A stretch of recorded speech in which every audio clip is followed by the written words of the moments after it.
Final Fantasy XVI is the latest installment in the massively successful RPG series that will seem both familiar and a bit foreign to longtime fans of the franchise who are used to the slow and strategic turn-based combat of older games. Square Enix was kind enough to send me the game early to review, and I was excited to jump back into the perspective of new protagonist Clive Rosefield after having a lot of fun with the free demo that was recently released. These are my early thoughts and impressions after a few hours into the main story. I will be avoiding spoilers and will instead focus on my experience. First off, if you played the demo, your data does carry over into the main game, and the process was very smooth and convenient. This will be a theme of Final Fantasy XVI, as it seems to have been created with accessibility in mind, granting you a variety of options to make the experience work for you, even down to including the names of whoever is talking with the subtitles. The combat feels much closer to Devil May Cry or Azora's Wrath than what fans of the series are used to, and after experiencing it through the demo and main game, I'm willing to get a Square Enix tattoo on my lower back if they remake Final Fantasy X and X-2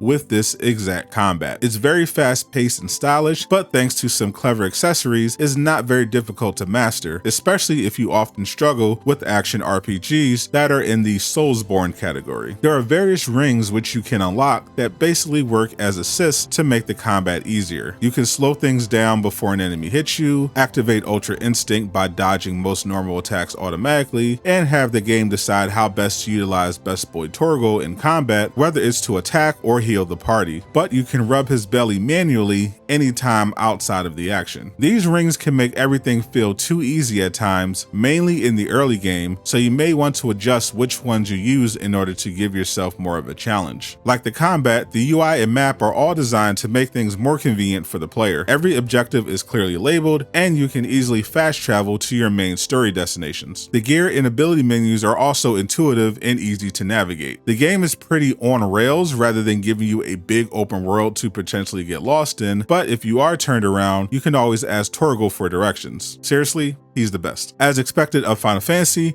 the music absolutely slaps from the second you turn on the game and access the main menu.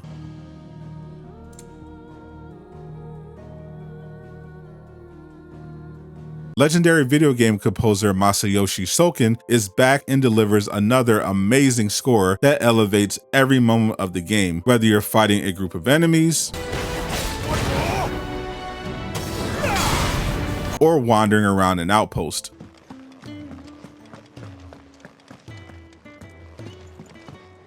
Some players reported issues with frame rate in the demo, especially in performance mode. I'm on the PS5 and went back and forth with the fidelity and frame rate options and had no issues, either during intensive combat encounters with lots of particle effects or the outposts. The graphics are by no means the best current gen has to offer, but the art direction is beautiful, the characters are expressive, and the cinematic fight sequences can be breathtaking at times. The Game of Thrones-like political intrigue hasn't really hooked me yet, but so far all the characters have been compelling enough for me to be invested in what happens to them, especially Torgal, bolstered by some strong performances by the voice actors. Overall, I rate Final Fantasy XVI as a buy, especially if you've been interested in the series but weren't sure about the turn-based combat.